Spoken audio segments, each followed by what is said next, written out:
Tá bom, obrigado Fábio, obrigado a todo mundo que compareceu, aos professores, aos jovens juristas, estão tentando ingressar nos quadros da OAB. Meu nome é Ronaldo Bastos, eu sou professor aqui de Direitos Humanos, Direito Internacional e Direito Constitucional, obviamente. Eu tenho carga excessiva de trabalho, né? Mas isso a gente faz essas reclamações ao vivo para já constar na folha, né? Vamos lá.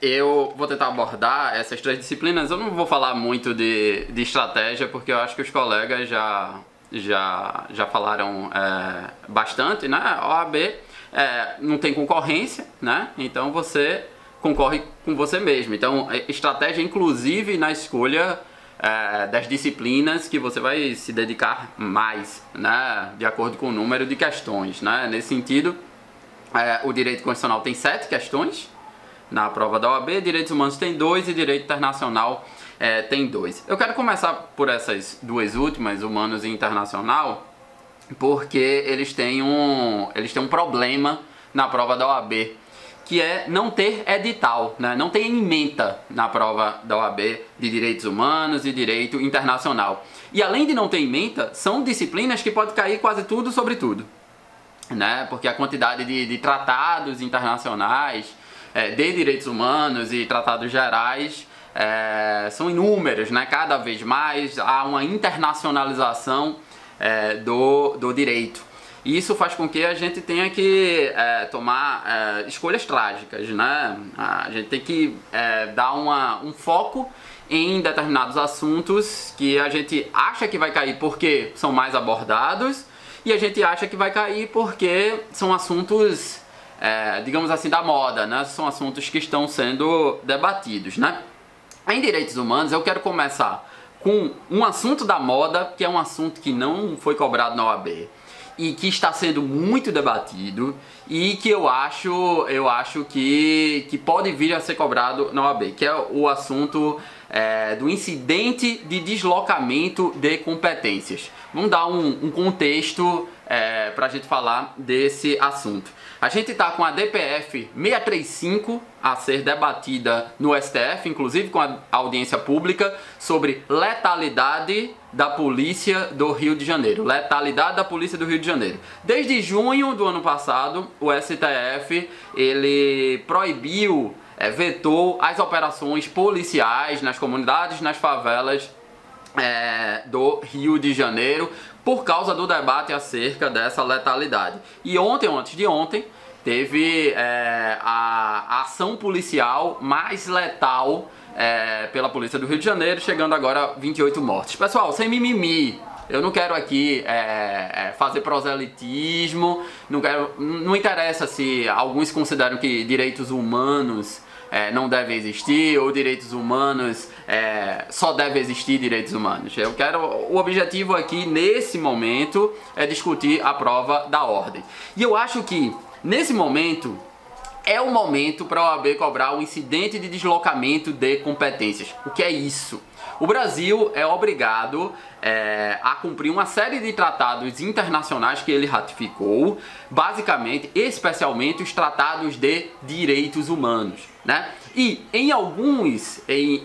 existem algumas violações de direitos humanos que são tão grandes, são tão gritantes, principalmente quando essas violações são praticadas pelo próprio Estado, e a polícia faz parte do Estado, em que há uma previsão no artigo 109, parágrafo 5º da nossa Constituição, de que quando essas violações são gritantes, são graves, e há uma concepção de que as instituições policiais, basicamente a polícia judiciária, a polícia civil, que são responsáveis por investigar essas violações estas, nesse caso do Jacarezinho, cometidas pela própria polícia, pode ser que não tenha estrutura ou independência suficiente para investigar essas ações. A ONU, inclusive, já sugere uma investigação autônoma por parte do Ministério Público, né? Sabemos que enquanto o inquérito policial pela Lei 12.830 é uma atividade privativa do delegado de polícia, o Ministério Público também pode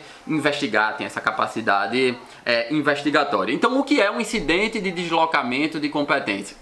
o Procurador-Geral da República pode, diante de graves violações de direitos humanos e diante da consideração de que não há uma independência suficiente investigativa, pode suscitar o Superior Tribunal de Justiça para que haja um deslocamento de um crime que é de competência estadual para a Justiça Federal, em qualquer momento do inquérito policial, em qualquer momento do processo. Então, eu acho que esse incidente de deslocamento de competência, é um tema que tem que ser tomado com cuidado, e é um tema muito simples, né?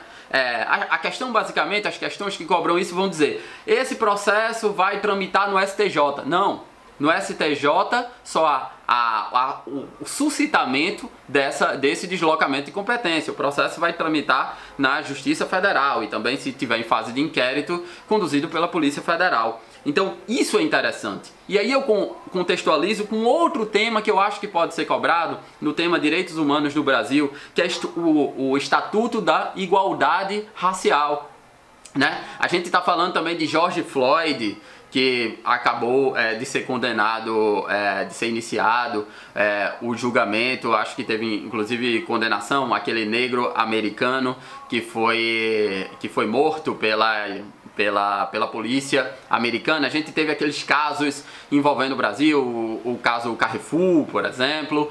Está em moda o tema racismo institucional, né?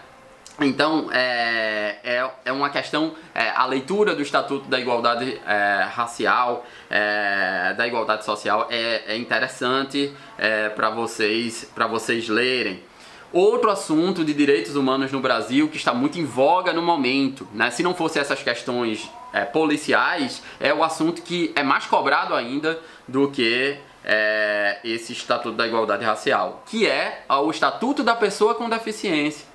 Estatuto da Pessoa com Deficiência. Lembrem-se que 2 dos 3 tratados de direitos humanos que têm status de emenda constitucional, eles são referentes a pessoas com deficiência. Então a leitura desse estatuto é muito importante, saber o que é deficiência.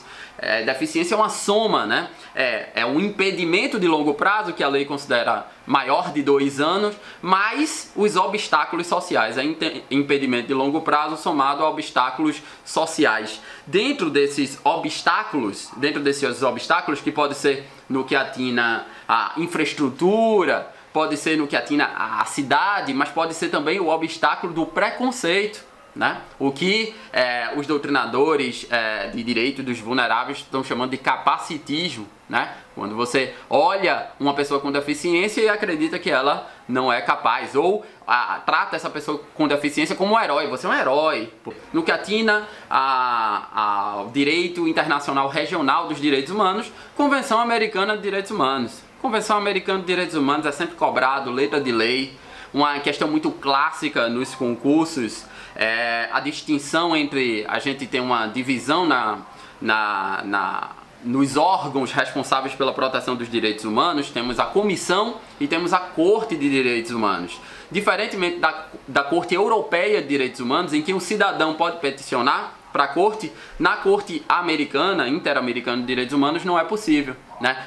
Ou a Comissão peticiona, ou o Estado parte peticiona. Então essa distinção é sempre abordada. E para finalizar direitos humanos, status dos tratados de direitos humanos no Brasil. Temos 3 status, né, para tratados internacionais.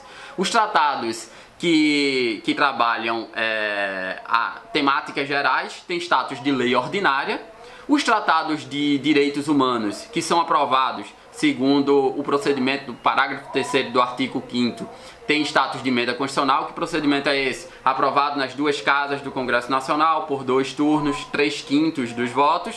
E os outros tratados de direitos humanos que não é aprovado por esse procedimento têm status de norma supralegal, ou seja, é superior à norma infralegal, legislação ordinária, mas é inferior à Constituição. Então já estão surgindo temas como, por exemplo, o professor José Roberto acompanha o tema do desacato, né? O tema do desacato chegou numa turma do STJ, o STJ declarou a inconvencionalidade, só que a Corte Especial derrubou, dizendo que o desacato ainda predomina, né?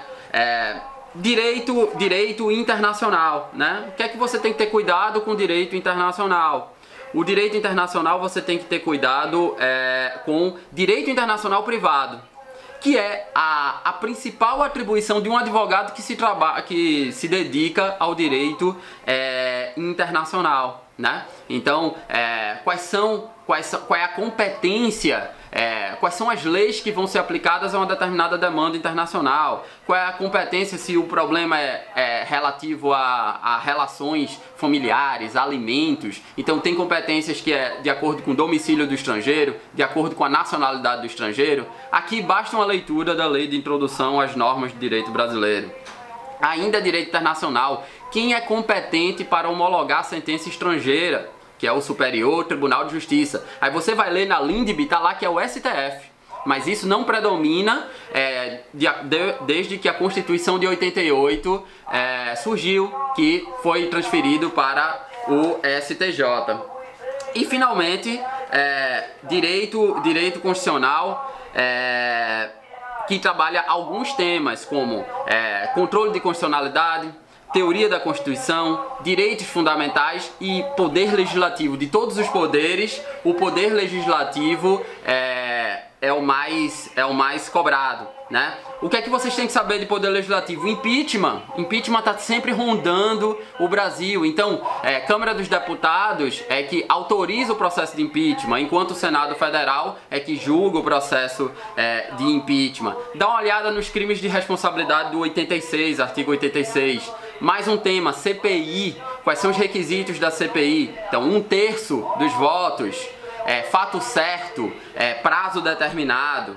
E controle de constitucionalidade. Sempre tem que dar uma olhada em controle de constitucionalidade, distinção em controle difuso e concentrado, a questão do papel do Senado na efetivação das decisões do controle difuso, artigo 52(10) da Constituição. Então são esses os principais temas dessas disciplinas que eu leciono aqui na LM2. Obrigado, Fábio e Pedro, pelo convite, por integrar essa instituição. Agradeço também estar ao lado do professor Belchior, né, que é José Roberto Castro, que é meu grande amigo, que sempre me ajudou quando eu era da graduação, ele já era do mestrado, e me ajudou desde esse período a eu chegar ao doutorado, um grande amigo de muitos anos. Valeu, professor.